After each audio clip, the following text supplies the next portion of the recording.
حضرت امام مسلم بن عقیل جو ہیں یہ حضرت امام حسین کے چچیرے بھائی، حضرت عقیل حضرت علی کے سگے بھائی.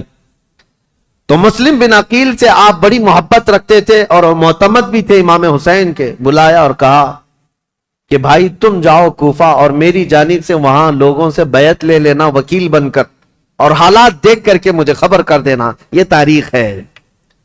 ایک طرف یزید ساری جگہوں پر اپنے سخت گیر حکام کو نافذ کر چکا ہے، بہت جلاد قسم کے گورنروں کو بٹھایا ہوا ہے، اور ایک طرف امام حسین رضی اللہ تعالیٰ عنہ اور ان کے حامیوں کا یہ ایک طریقے سے معاملہ چل رہا تھا. خلافت کو لے کر کے یہ باتیں چلی رہی تھی.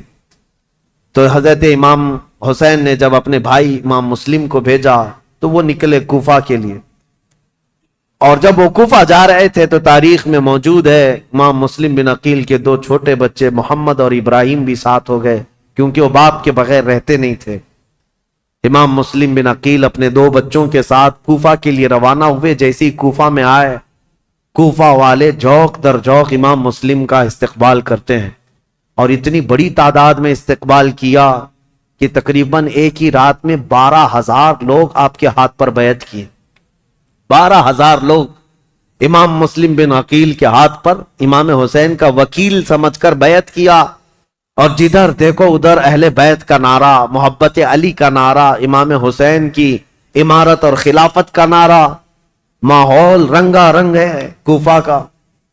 امام مسلم بن عقیل سیدھے مختار بن عبید ایک شخص ہے اس کے گھر جا کر قیام کرتے ہیں.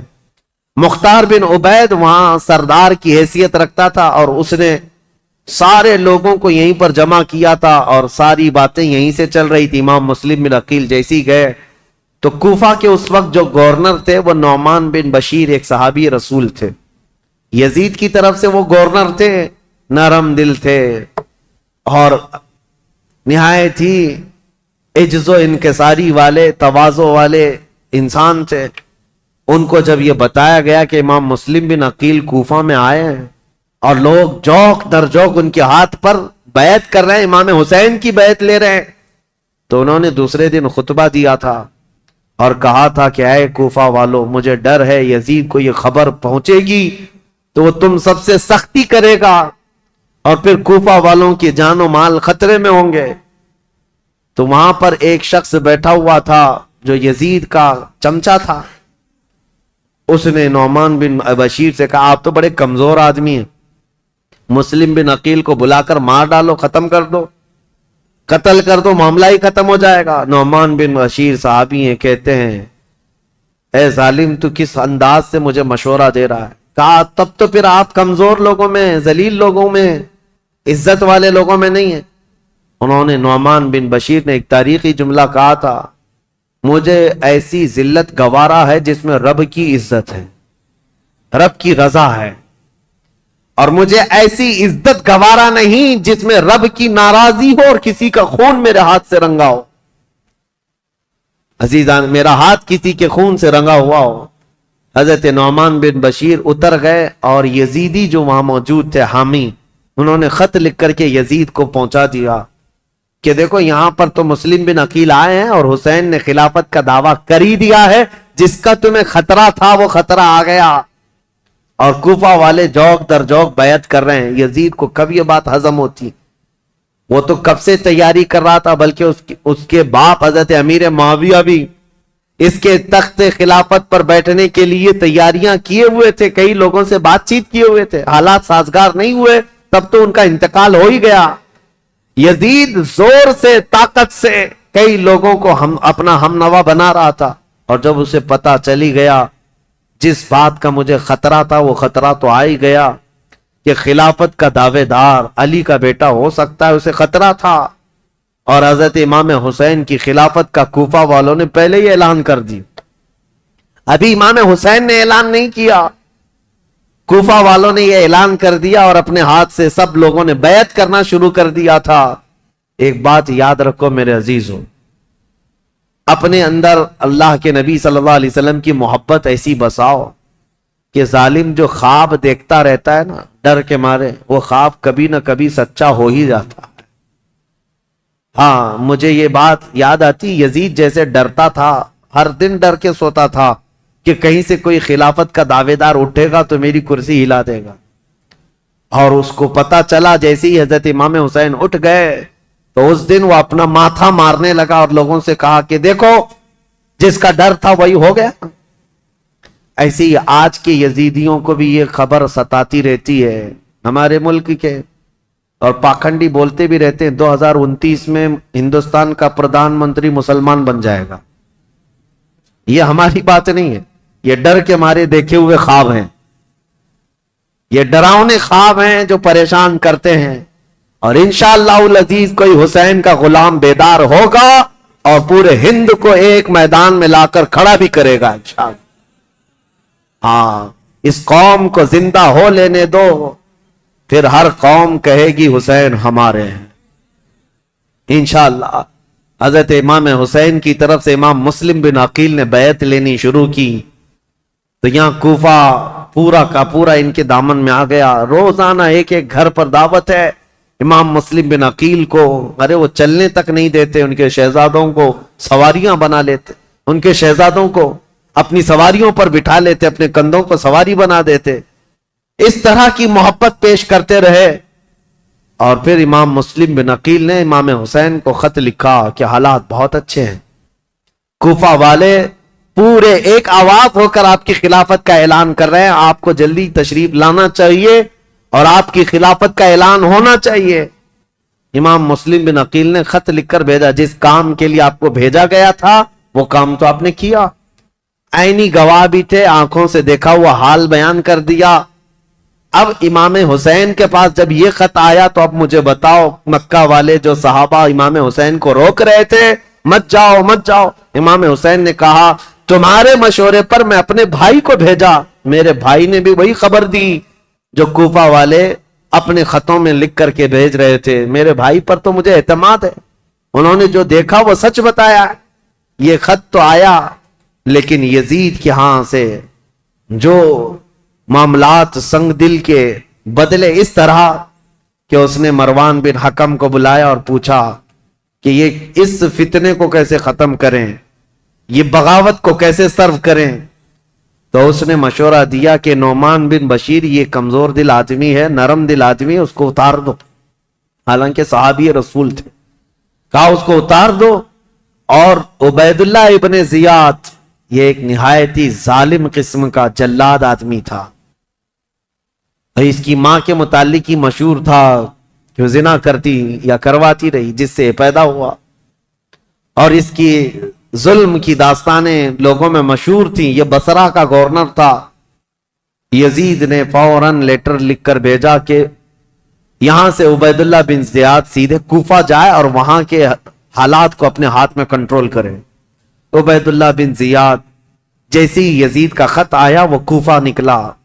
کوفہ جب گیا تو بھیس بدل کر کے آیا، چہرے پر نقاب ڈال کر کے مدینے کی طرف، مکہ کی طرف سے جو راستہ آتا ہے اس راستے سے کوفہ میں آیا، کیونکہ کوفہ والے روز اس انتظار میں تھے کہ حیدر کرار کے شہزادے امام حسین تشریف لانے والے، رسول اللہ کے بیٹے کوفہ میں آنے والے، روز انتظار میں تھے کیونکہ امام مسلم نے خط لکھ کر کے بھیج دیا ہے، اب وہ آنے والے۔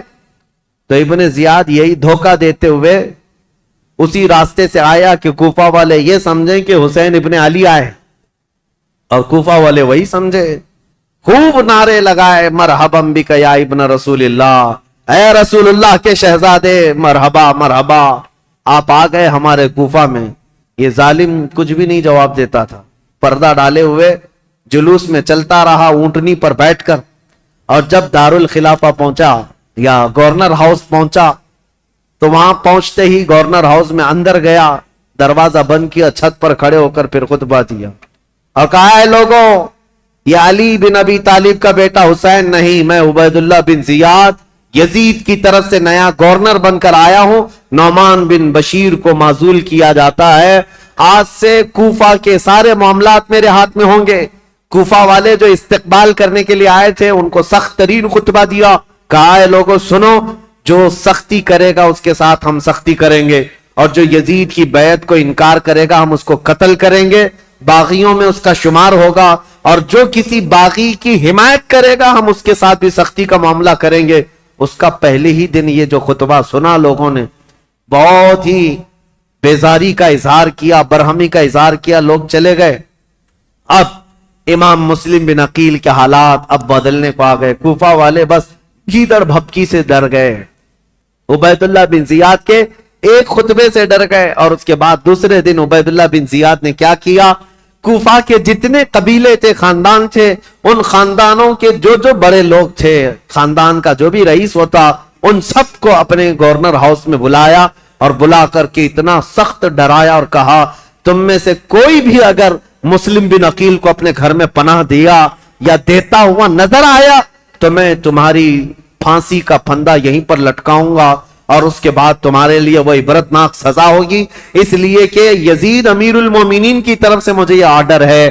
ایسے سخت احکامات دیا اور اس کے بعد کوفہ والوں کو ڈرایا یہ کہہ کر کے کہ یزید کی طرف سے 30,000 کی فوج آ رہی ہے جو کوفہ کی اینٹ سے اینٹ بجا دے گی. سارے سردار ڈر گئے, جتنے قبیلوں کے آقا تھے ان کے جو جو رئیس تھے وہ ڈر کے مارے چھپ گئے. اور حضرت امام مسلم بن عقیل کو آ کر یہ معاملات کی خبر دی. امام مسلم بن عقیل جس گھر میں تھے, عبید اللہ مختار بن عبید جس کے گھر میں تھے, وہاں سے آپ ہجرت کر گئے, وہاں سے نکل گئے کہ یہاں رہنا اچھا نہیں. تو وہاں سے نکل کر کے ایک بہت ہی عمر دراز صحابی تھے کوفہ میں, ہانی بن عروہ, ان کے گھر گئے. یہ محب اہل بیت تھے. خاندان نبوت عروہ ان کے گھر گئے, یہ محب اہل بیت تھے, خاندان نبوت کے چاہنے والے تھے. امام مسلم بن عقیل ان کے گھر جاتے ہیں, ہانی بن عروہ نے ان کا استقبال کیا اور اپنے گھر کے ایک کمرے کے اندر ان کو چھپا دیا. رازداری کے ساتھ امام مسلم بن عقیل اور ان کے شہزادوں کو اپنے گھر میں رکھا. اور جتنے اہل بیت سے لوگ محبت کرتے تھے صرف ان کو معلوم تھا کہ امام مسلم بن عقیل ہانی بن عروہ کے گھر میں ہے. اور اس کے باوجود امام مسلم بن عقیل ہانی بن عروہ کے گھر میں رہ کر بھی کوفہ والوں کو بلاتے رہے. جو اب تک 60,000 کی تعداد میں پہنچے تھے بیعت کرنے والے, اب ان لوگوں میں اب چھانٹنا شروع کیا کہ ابھی بچے کتنے ہیں. ہانی بن عروہ کے گھر میں جب آپ خفیہ لوگوں سے ملاقات کرتے تھے اس وقت بھی 18,000 لوگ ابھی بھی امام مسلم بن عقیل کے ساتھ تھے. آ کر کے انہوں نے اپنے ساتھ ہونے کا اظہار کیا. امام مسلم بن عقیل نے کہا کہ اب بھی حالات صحیح ہیں, کچھ بدلے تو کیا ہوا, کچھ تو موجود ہیں, امام حسین کو آنا چاہیے. دوسرا خط بھی انہوں نے لکھا کہ حالات قابو میں آنے کے لائق ہیں, آپ تشریف لائیں. دوسرا خط بھی گیا امام حسین کو. لیکن اب امام مسلم بن عقیل کی تلاش شروع کر دیا عبید اللہ بن زیاد. یہ ہر جگہ لوگوں سے پوچھنے لگ گیا کہ مسلم بن عقیل جو آئے ہیں حسین کی طرف سے وکیل بن کر, وہ کس کے گھر میں چھپے ہوئے, کوئی بتانے کو تیار نہیں تھا. اب عبید اللہ بن زیاد نے ایک غلام کو پیسہ دے کر کے بھیجا, 3,000 درہم یا دینار, کہا کہ تو جا کر کے کسی نہ کسی طرح سے تلاش کر کے معلوم کر کے مسلم بن عقیل کہاں چھپے. اب وہ روزانہ گھومتا تھا اور جو اہل بیت سے محبت کرنے والے ہیں وہ جانتا تھا. تو ایک مسلم بن اوسجہ اسدی رضی اللہ تعالیٰ عنہ محب اہل بیت سے مسجد میں عبادت میں رہتے, ان کے پاس گیا یہ غلام جس کا نام معقل تھا. یہ گیا اور کہا جا کر کے مجھے مسلم بن عقیل سے ملنا ہے. تو مسلم بن اوسجہ اسدی یہ کہتے ہیں تو مجھ سے کیوں پوچھ رہا ہے, مسجد میں اور بھی بہت سارے لوگ ہیں. تو یہ غلام کہتا ہے آپ تو جانتے ہیں حالات خراب ہیں, میں اہل بیت کا کٹر حامی ہوں, محب ہوں, میں کچھ نظر اور نیاز لے کر کے آیا ہوں امام مسلم بن عقیل کو دینے کے لیے. وہ ہمارے شہر کوفہ میں غریب ہیں, لوگوں نے ان کو پریشان کر رکھا ہے. تو حضرت مسلم بن اوسجہ اسدی سمجھ گئے کہ یہ محب اہل بیت ہے. اس کو پکڑ کر ہانی بن عروہ کے گھر لے گئے, آؤ میں تجھے ملاتا ہوں. حضرت ہانی بن عروہ کے گھر یہ معقل غلام گیا تو دیکھا حضرت مسلم بن عقیل اور ان کے دونوں شہزادے گھر کے اندر ایک کمرے کے اندر موجود ہیں. اور جتنے اہل بیت سے محبت کرنے والے رازدار لوگ تھے وہ آتے تھے, ملتے تھے, جاتے تھے. انہی میں یہ معقل غلام بھی گیا, جا کر 3,000 درہم نظر میں رکھا اور اس کے بعد رو دھو کر کے ان کے سامنے محبت کا اظہار کیا اور کہا میں محب اہل بیت ہوں, مجھے آنے کی اجازت ہو. تو اس کو آنے کی روزانہ اجازت ملی. دن بھر ان کے حجرے میں بیٹھا رہتا, کتنے لوگ کوفہ سے ان سے ملنے آ رہے ہیں, کون کون کیا کیا باتیں کر رہا ہے, سب سنتا, اور رات میں جا کر عبید اللہ بن زیاد کو ساری رپورٹ دیتا, ساری جاسوسی کرتا تھا.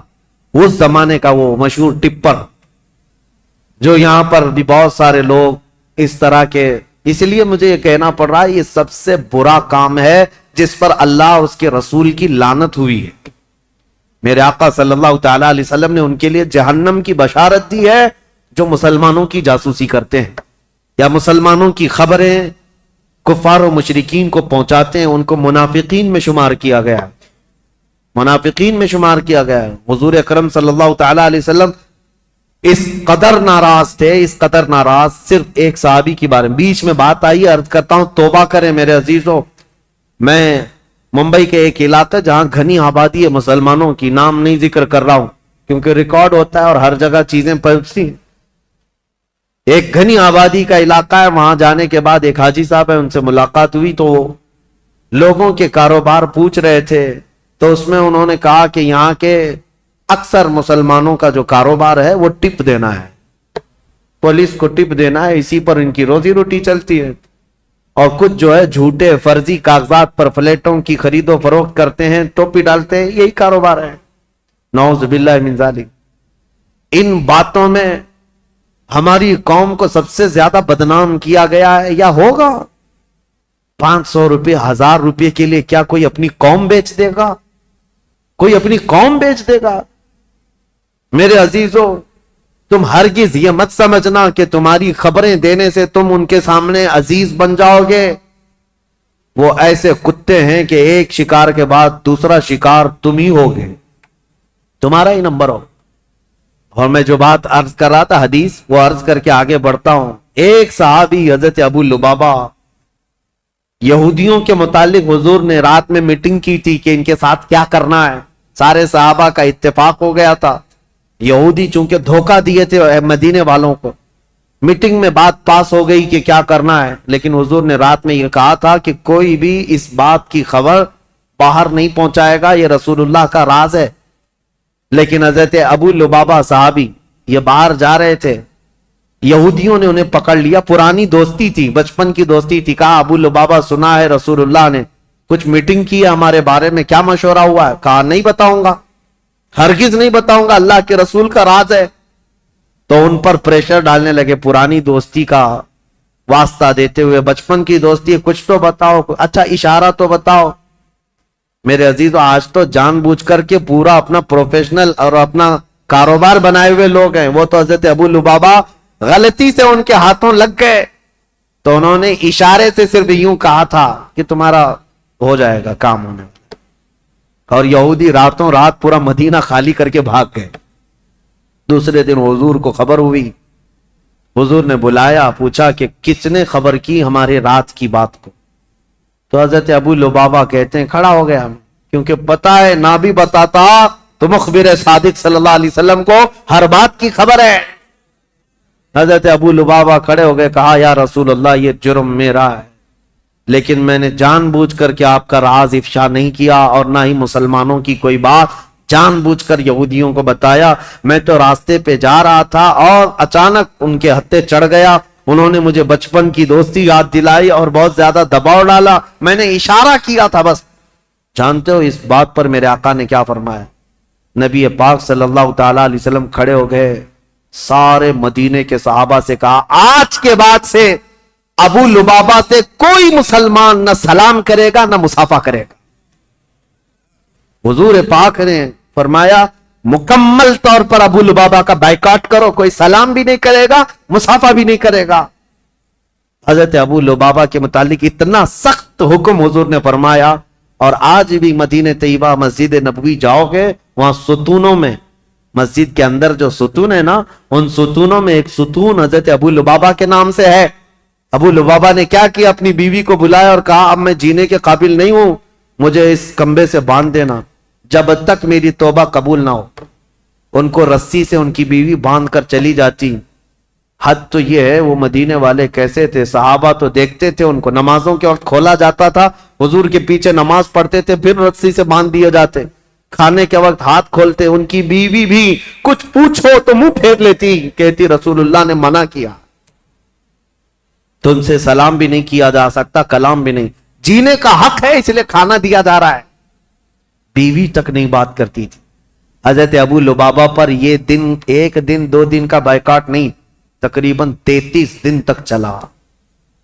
حضور نماز پڑھاتے تھے لیکن ان سے ملتے نہیں تھے, اور اللہ رب العزت ان کی توبہ کا اعلان فرماتا ہے, حضور پر وہی آتی ہے جن سے یہ غلطی ہو گئی, اے رسول اللہ نے انہیں بخش دیا, معاف کر دیا. حضور اپنے ہاتھوں سے رسی کھولتے. یہ بات بیچ میں آئی ہے تو اس لیے مجھے عرض کرنا ہے, کچھ لوگوں کو ایسا لگتا ہے مسلمانوں کی جاسوسی کرنا, ان کی خبریں لے جا کر کے بڑے عہدے داروں کو بتانا, ٹپ دینا, اس میں ہماری عزت بڑھے گی. زیادہ سے زیادہ کیا ہوگا تمہارا, چند جرائم میں پولیس تمہیں معاف کر دے گی, اتنا ہی, کچھ نہیں ہے. عزت حاصل کرو اللہ کی بارگاہ میں. ہونا تو یہ چاہیے کہ اپنی قوم اور اپنی جماعت کے متعلق پہلے تو حالات ایسے ہوتے تھے کہ ہمارے بڑے, ہمارے بزرگ بتاتے ہیں کہ دوسروں کو ہماری جماعت کیا ہمارے محلے میں آنے سے پہلے اجازت لینی پڑتی تھی. اتحاد ہوتا, یونٹی ہوتی. آج ہر کوئی ایک دوسرے کے پیچھے پڑا ہوا ہے, اس کی جاسوسی وہ کرے, اس کی جاسوسی یہ کرے, جاسوسی میں پوری زندگی گزر جا رہی. قیامت کے دن اللہ کی بارگاہ میں کیا کہو گے؟ اور قرآن کا 26ویں پارے کی یہ آیت بھی یاد رکھو, اللہ نے فرمایا اجتنبوا کثیرا من الظن, اللہ فرماتا ولا تجسسوا, لوگوں کی جاسوسی مت کرو. اور جو جاسوسی کرتا ہے مومن کے لیے, یا غیبت کرتا ہے اس کے لیے, اللہ قرآن میں فرماتا گویا کہ وہ اپنے مرے ہوئے بھائی کا گوشت کھاتا ہے, مرے ہوئے بھائی کا گوشت کھاتا ہے. میں ان سب سے کہوں گا ظالموں, مردہ کھانے والوں, توبہ کر لو, ابھی دن باقی ہیں, ابھی دن باقی ہیں. تم نے جن لوگوں کو ذلیل کرنے کے لیے آج تخت پر بیٹھے ہوئے لوگوں کی رضامندی حاصل کرنے کے لیے مسلمانوں کی خبریں لے جا کر پہنچاتے ہو, دن بدلیں گے, وقت بدلے گا, پھر تمہاری حالت ایسی ہوگی نہ تم اپنی قوم کے ہوگے نہ کسی اور قوم کے ہوگے, تمہیں منافقین میں شمار کیا جائے گا. توبہ کر لو. امام مسلم بن عقیل کی خبریں پہنچانے والا وہ ماکل غلام, اس کے ساتھ یہی ہوا 3000 درہم دے کر کے نذرانہ اور ساری رپورٹیں لا کر عبید اللہ بن زیاد کے پاس پہنچاتا تھا. عبید اللہ بن زیاد ساری باتیں سنتا رہا اور ہانی بن عروہ کو ایک دن بلا لیا. کہا ہانی بن عروہ سے اس کے پرانے تعلقات تھے, لیکن ہانی بن عروہ جب سے وہ آیا تھا ملنے نہیں گئے تھے. بلایا اچانک گورنر ہاؤس پہ, کہا کیا بات ہے ہانی بن عروہ, ہم سے ملاقات نہیں کر رہے ہو؟ کہا میں بیمار تھا اس لیے نہیں آیا. کہا بیمار نہیں, تم تو فتنوں میں مبتلا ہو, امیر المومنین کے خلاف فتنہ کرنے کا گھر کو اڈا بنا رکھا ہے. مسلم بن عقیل کو تم سہارا دیے ہوئے ہو, روزانہ پلاننگ کرتے ہو اپنے گھر میں, اور خلافت کے خلاف لوگوں کو بغاوت پر ابھار رہے ہو. حضرت ہانی بن عروہ نے کہا ایسا تو نہیں کر رہا میں. تو اس نے وہ غلام کو سامنے پیش کیا, کہا اس کو پہچانتے ہو؟ کہا ہاں یہ تو محب اہل بیت ہے. وہ ماکل بن یسار جو غلام تھا, اس نے کہا میں کوئی محب اہل بیت نہیں, میں عبید اللہ بن زیاد کا سپاہی ہوں, میں ان کی طرف سے آیا کرتا تھا. ہانی بن عروہ دیکھ کر دنگ رہ گئے. مسلمان کو اگر کسی نے ڈنک مارا ہے تو دوسرا مسلمان ہی مارا ہے. اکثر یہی ہوا ہے تاریخ میں, جب تک اپنا کوئی گھر کا بھیدی نہیں ہوتا تب تک کوئی دشمن ہم پر غالب نہیں ہوتا. پوری تاریخ میں دیکھیں آپ, یہی ہوتا رہا ہے. ہانی بن عروہ نے کہا تو اب یہ تیری جاسوسی تھی تو سن لے, حقیقت بات یہ ہے مسلم بن عقیل خود آئے ہیں میرے گھر اور وہ اہل بیت سے ہیں, میں ان کو منع نہیں کر سکتا اس لیے میں اپنے گھر میں رکھا ہوں. مسلم بن عقیل کی ابھی یہ بات چل رہی تھی, کوفہ میں یہ بات گردش کرنے لگ گئی کہ وہ قبیلہ بنی مزعج کے تھے. ایک قبیلہ تھا بنی مزعج, اس قبیلے کے ہانی بن عروہ سردار تھے. مشہور ہو گئی ہانی بن عروہ کا قتل ہو گیا, ان کو مارا گیا. تب سارے ان کے خاندان کے لوگ اور سب کے سب جمع ہو گئے. یہ تعداد بھی قریب 12,000 کی تھی. امام مسلم بن عقیل اس میں باہر نکل کر کے آ گئے, کوفہ کے جتنے لوگ ہیں ان کو لے کر گورنر ہاؤس کا گھیراؤ کر لیا, سب کو باہر جمع کر لیا. امام مسلم بن عقیل نے کہا اس وقت تک نہیں جائیں گے جب تک ہانی بن عروہ کے قتل کے بارے میں ہم ابن زیاد سے بدلہ نہ لیں گے. کوفہ والے نعرہ لگاتے ہوئے آ گئے. یہ وقت بھی ایسا تھا, امام مسلم بن عقیل چاہتے تو پورے گورنر ہاؤس کو تباہ کر دیتے, لیکن جب 12,000 لوگ آئے تھے تو ابن زیاد نے کیا کیا, ہانی بن عروہ کو اس نے قتل نہیں کیا تھا, گھر وہیں گورنر ہاؤس میں قید کر کے رکھا تھا. بوڑھے صحابی تھے, ان کو پکڑ کر کے چھت پر لایا گیا اور یہ زور زبردستی ان سے کہا گیا اپنے قبیلے والوں سے کہہ دو واپس چلے جائیں, اپنے قبیلے والوں سے کہہ دو مسلم بن عقیل کا ساتھ چھوڑ دیں, ورنہ ہانی بن عروہ تمہارا قتل ہو جائے گا, ٹکڑے ہو جائیں گے. ہانی بن عروہ چھت پر آئے اور اعلان کیا, اے لوگوں میں زندہ ہوں, مجھے نہیں مارا گیا ہے, لیکن بات یہ ہے فتنہ و فساد ہو رہا ہے, تم لوگ سب منتشر ہو جاؤ. تو ابن زیاد کی طرف سے ایک آدمی کھڑا ہوا کہ اے بنی مزیج کے لوگوں, تم سے ابن زیاد کی کوئی دشمنی نہیں ہے, ہانی بن عروہ کا وہ دوست ہے, تم سب مسلم بن عقیل سے دور ہو جاؤ. ہانی بن عروہ کو کوفہ میں ایک عزت دار عہدہ دیا جائے گا اور ان کو یہاں پر عزت و تکریم سے نوازا جائے گا.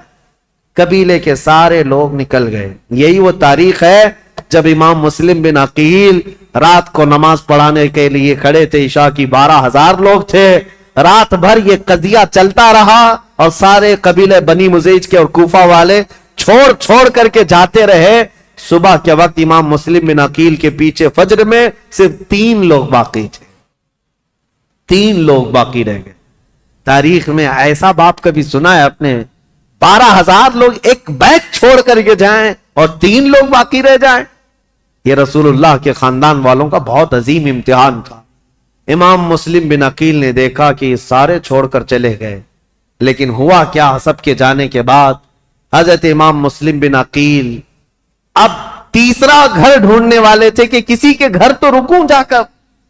پہلے مختار بن عبید کے گھر میں تھے, دوسرے ہانی بن عروہ کے گھر میں. اب حضرت امام مسلم بن عقیل جہاں سے گزرتے تھے کوفہ والے اپنا گھر بند کر دیتے تھے, کوفہ والے گھر بند کر دیتے, ان کی وجہ سے ہمارے اوپر عذاب آ جائے گا, یہ ابن زیاد ہمیں چھوڑے گا نہیں, ہمیں مار ڈالے گا. امام مسلم بن عقیل گھومتے رہے, پھرتے رہے, دن بھر کسی نے آپ کے لیے دروازہ نہیں کھولا, کوئی دروازہ نہیں کھولا, بھوکے اور پیاسے کوفہ میں. یہ وہ کوفہ ہے جو 3 دن میں بدل گیا. عبید اللہ بن زیاد کے آتے ہی پورے لوگوں کی طبیعت چینج ہو گئی. ایک عورت تھی طوعا نام کی, وہ اہل بیت سے محبت کرنے والی, امام مسلم بن عقیل کو دیکھتی ہے اور لے کر کے آ جاتی ہے, میرے گھر میں رک جائے, چاہے پورا زمانہ مخالف ہو جائے, میں اپنی جان کی بازی لگا دوں گی, لیکن رسول اللہ کے گھر والوں کو اس طرح میں راستوں پر گھومتا پھرتا نہیں دیکھ سکتی, آپ آئیں میرے گھر. امام مسلم بن عقیل اس عورت کے گھر گئے. طوعا, یہ عورت بڑی جانثار تھی. اب ادھر ہوا یہ کہ ہانی بن عروہ کا قبیلہ تو چلا گیا, اب ہانی بن عروہ کو جو اس نے دعویٰ کیا تھا کہ ان کو عزت سے نوازا جائے گا, کچھ نہیں. ان کو دوسرے دن کھڑا کیا گورنر ہاؤس میں, کہا مسلم بن عقیل کو میرے حوالے کر دو. ہانی بن عروہ نے کہا میں اپنا سارا گھر اور اپنی جان تیرے حوالے کر سکتا ہوں, مسلم بن عقیل کو تیرے حوالے نہیں کروں گا. اب ان کی دوستی بھی ختم ہو گئی. ہانی بن عروہ نے جب ایسی سختیاں کی تو عبید اللہ بن زیاد نے فوجیوں سے کہا کہ اس بوڑھے کو باہر لے جاؤ, رسی سے باندھ کر کے راستوں پر کھینچو تاکہ کوفہ والے دیکھتے رہے. ہانی بن عروہ کو عبید اللہ بن زیاد کے ظالم فوجی رسیوں سے باندھ کر کوفہ کی گلیوں میں کھینچتے رہے. صحابی رسول ہیں, بوڑھے صحابی تھے, 80 سال کی عمر تھی. جب گلیوں میں کھینچا جاتا تھا وہ کھڑے ہو کر پوچھتے تھے, چیختے تھے, کوئی ہے, کوئی مجھے لاٹھی تو دے دے, کوئی رسی تو دے دے, میں کسی سے حفاظت کر لوں. ان کا خود کا قبیلہ بھی قریب آنے کو تیار نہیں, یہاں تک کہ گھماتے پھراتے ان کو گورنر ہاؤس پر لایا گیا. جب انہوں نے سخت جملے کہے, اے عبید اللہ بن زیاد سن لے, میں گواہی دیتا ہوں تو کذاب ابن کذاب ہے, اور جس کی خلافت کا تو دعویٰ کرتا ہے یزید وہ سب سے بڑا دجال ہے, کذاب ہے.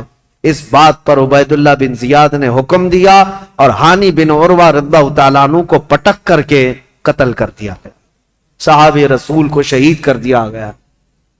میرے عزیزوں، یہاں سے کوفہ میں جو اہل بیت اطہار کے جانثاروں کی شہادت شروع ہوئی، اس میں پہلے ہانی بن عروہ تھے، اور اس کے بعد وہ مسلم بن اوسجہ اسدی جو محب اہل بیت تھے، ان کا قتل ہوا۔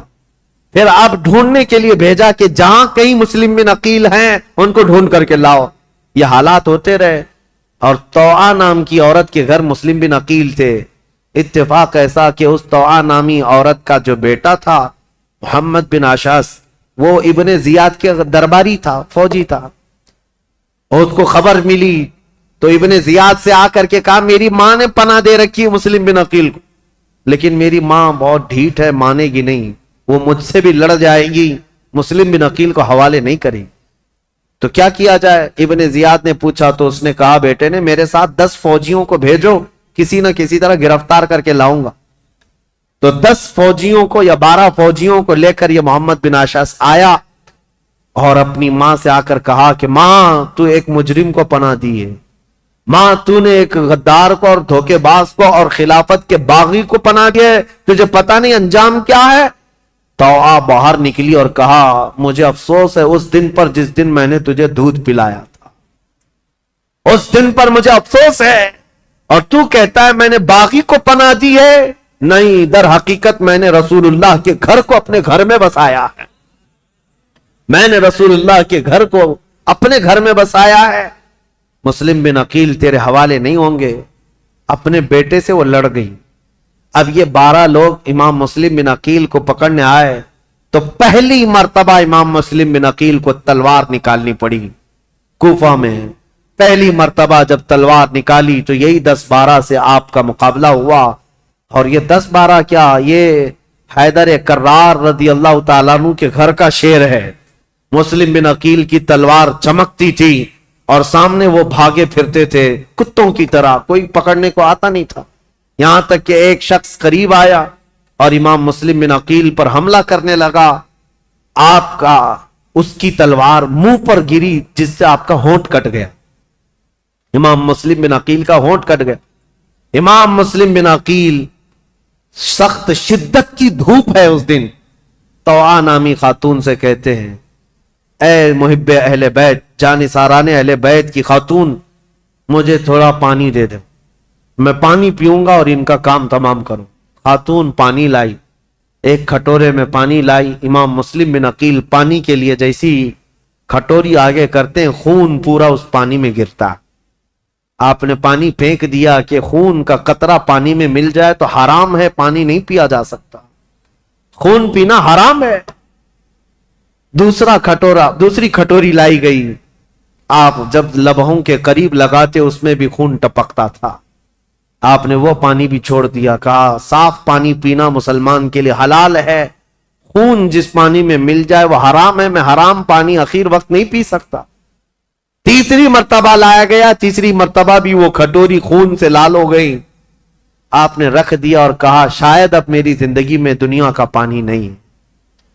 امام مسلم بن عقیل لڑنے کے لیے پھر باہر آئے تو ان ظالموں نے کیا کہا، محمد بن اشعث وغیرہ نے کہا مسلم ہم تم سے لڑنا نہیں چاہتے، امان دیتے ہیں۔ ایک شخص اس میں سے کہا میں امان دیتا ہوں، بس بات اتنی ہے کہ تم چلو عبید اللہ بن زیاد کے سامنے، تمہارے آمنے سامنے گفتگو ہو جائے، ہم اتنا ہی کہتے ہیں۔ جیسے آج بھی آتے ہیں نا پولیس والے، صرف بات کرنا ہے، بات کرنے کے لیے جانا ہے۔ امام مسلم بن عقیل سے کہا صرف بات کرنے کے لیے چلو۔ اور اس وقت عربوں میں امان دینے کا مطلب یہ ہوتا ہے کہ پھر جنگ نہیں ہوتی، اور اس کے لیے جس نے امان دیا وہ تلوار اٹھا لیتا، عرب میں یہ دستور تھا۔ تو امام مسلم بن عقیل نے اپنی تلوار چھوڑ دی، کہا چلو ٹھیک ہے تم نے امان دے دی، میں چلتا ہوں ابن زیاد کے پاس گفتگو کروں گا۔ جب جانے لگے اور اس وقت جیسی ہی ان کی بگی میں بٹھایا گیا، گھوڑے پر بٹھایا گیا، تو ظالموں نے پیچھے سے ان کے ہاتھ باندھنا شروع کر دیا۔ امام مسلم بن عقیل کے ہاتھ باندھے۔ آپ نے پوچھا جب تم نے امان دے دیا اور صرف بات ہی کرنا ہے تو پھر یہ ہاتھ باندھنا کیوں شروع کیا؟ یہ پہلی غداری ہے تمہاری۔ کہا نہیں ابن زیاد کے پاس چلو۔ جب وہاں پہنچے تو آپ کو اس انداز سے نہیں لے جایا گیا جیسے بلایا گیا تھا، کھینچ کر کے بے عزتی کے ساتھ لایا گیا۔ عبیداللہ بن زیاد کے سامنے لایا گیا. اب یہ جو مکالمہ ہوا ہے, جو گفتگو ہوئی ہے, ابن زیاد نے اب گفتگو شروع کی اور کہا, اے مسلم بن عقیل, کیا تم یہ فتنہ پروری کر رہے ہو؟ یہاں کے لوگ امن و امان میں تھے, یہاں کے لوگ حسب عادت بہت اچھے مزاج کے تھے, اور تم نے آ کر فتنہ ڈال دیا اور حقیقی خلیفہ کے خلاف بغاوت کیا. امام مسلم بن عقیل نے کہا, نہ ہم فتنہ کرنے کے لیے آئے اور نہ یہاں کے لوگ امن و امان میں تھے. ہم کو یہ خبر دی گئی کہ یہاں تیرے باپ کی حکومت ظلم کے ساتھ قائم کی گئی ہے, اور ان کے ساتھ کوفہ والوں کے ساتھ ظلم ہوتا تھا. ہم ان کو زمانے رسول کی خلافت یا زمانے رسول کی حالت پر لانے کے لیے اپنا شہر چھوڑ کر آئے ہیں. تو ابن زیاد نے کہا, اے مسلم بن عقیل, تم کو اتنی فکر ہو گئی, تم تو مدینے میں شراب پینے والے لوگ. مسلم بن عقیل نے مسکرا کر کہا, پورا زمانہ گواہ ہے, رسول اللہ کا گھرانہ شراب تو دور کی بات, میری کھٹوری میں خون کا قطرہ گرا تھا, میں نے وہ پھینک دیا ہے. شراب کی بات کرتا ہے, شراب تو تجھ جیسا آدمی پیتا اور تیرا امیر پیتا ہے یزید, جو مسلمانوں کی خون پر اپنی کرسی بچھایا ہوا ہے. یہ باتیں سخت ہو گئی امام مسلم بن عقیل کی اور ابن زیاد کی. ابن زیاد نے کہا کہ مسلم, ابھی تمہارے پاس وقت ہے کہ تم یزید کی امارت اور اس کی خلافت کو تسلیم کر لو, تو ہمارے درمیان بات بن جائے گی. ابن زیاد نے جیسے ہی کہا, مسلم بن عقیل نے کہا, تو ہم سے اس بات کا وعدہ لینا چاہ رہا ہے جو قیامت تک ہونے والا نہیں ہے, جو قیامت تک ہونے والا نہیں ہے. اور ہماری زندگیاں کیا, ہماری نسلیں ختم ہو جائیں گی, لیکن جس بات پر تو عہد لینا چاہتا ہے وہ ممکن نہیں ہے. ابن زیاد نے تلوار نکالی اور کہا, اگر وہ ممکن نہیں ہے تو پھر میری تلوار سے تمہارا مقابلہ ممکن ہے. مسلم بن عقیل نے کہا, میں نہیں کہتا تھا کہ تجھ جیسا خون پینے والا ہی شرابی ہے, اور تیرے لیے ہی یہ سزاوار ہے کہ تو ہی مسلمان کے خون سے اپنے آپ کو آلودہ کر سکتا ہے. یہ گفتگو ہوتی رہی کوفہ کے گورنر ہاؤس میں. عبیداللہ بن زیاد نے امام مسلم بن عقیل کو پیچھے ہاتھ باندھ کر اوپر چھت پر لے جانے کا حکم دیا. جلاد کو بلایا, اور جلاد کو بلانے کے بعد امام مسلم بن عقیل کی ہڈیاں توڑی گئیں, آپ کی ہڈیاں توڑی گئیں, اور اس کے بعد امام مسلم بن عقیل کو قتل کر کے گورنر ہاؤس کے اوپر سے پھینکا گیا. آپ کا سر مبارک الگ اور جسم مبارک الگ پھینکا گیا تھا. انا للہ و انا الیہ راجعون. یہ خاندان نبوت کے پہلے شہید ہیں, پہلے شہید کوفہ میں جنہوں نے دم توڑ دیا. لیکن جانتے ہو گورنر ہاؤس میں مسلم بن عقیل کی یہ حالت تھی کہ جب آپ کے ہاتھ باندھ کر کے آپ کو اوپر لے جایا جا رہا تھا تو کئی لوگ وہاں موجود تھے. ان کی طرف دیکھ دیکھ کر کے امام مسلم بن عقیل کہہ رہے تھے, اے لوگوں, دنیا کا یہ دستور ہے, قیصر اور کسریٰ جیسے ظالم بادشاہ بھی جب کسی کو پھانسی دیتے تو پھانسی دینے سے پہلے اس سے پوچھ لیتے, تیری کوئی خواہش ہے تو بتا دے. یہ کیسی حکومت تمہاری آ گئی, کیا مجھ سے کوئی پوچھنے والا نہیں ہے؟ تو لوگ کہتے, اگر کوئی چیز چاہتے ہو تو بتاؤ. امام مسلم بن عقیل یہ کہہ رہے تھے, میں یہ نہیں چاہتا کہ میرے بچوں کی دیکھ بھال ہو, میں یہ نہیں چاہتا کہ میرے گھر بار میری جائیداد کا خیال ہو, میں یہ بھی نہیں چاہتا کہ میرے بعد میری خبر مدینے پہنچائی جائے. بس اتنی خواہش ہے, میری موت سے پہلے حسین ابن علی کو یہ پیغام پہنچا دو کہ وہ کوفہ جیسے بددیانت شہر میں کبھی نہ آئے. میرا یہ پیغام پہنچا دو کہ وہ اس شہر میں نہ آنے پائیں, اس لیے کہ اس نواز رسول کے ساتھ اگر ایسا ہوا جیسا میرے ساتھ ہو رہا ہے تو قیامت کے دن میں ان کو کیا منہ دکھاؤں گا. حسین اگر مجھ سے یہ پوچھے کہ اے مسلم, تمہارے خط کی وجہ سے میں آیا تھا اور میرے ساتھ کوفہ والوں نے کیا کیا, اگر حسین ابن علی مجھ سے یہ پوچھ لیں تو میں کیا جواب دوں گا, اس لیے کہ اب تک میں 2 خط لکھ چکا ہوں کہ کوفہ کے حالات بڑے اچھے ہیں. اس لیے اے لوگوں, میرا یہ پیغام پہنچا دو, حسین ابن علی کوفہ کی طرف نہ آئیں. کوفہ کے گورنر ہاؤس میں بیٹھے ہوئے لوگ پھٹا مار کر ہنسنے لگے اور کہا, مسلم بن عقیل, تمہاری یہ خواہش پوری نہیں کی جائے گی اور نہ ہی یہ پیغام حسین تک پہنچایا جائے گا. جاؤ تم پھانسی کے پھندے پر, اگر حسین آتے ہیں تو انہیں بھی اسی طرح کا مزہ چکھایا جائے گا. امام مسلم بن عقیل کی شہادت ہو گئی, اور جیسے ہی ان کی شہادت ہوئی میرے عزیزوں,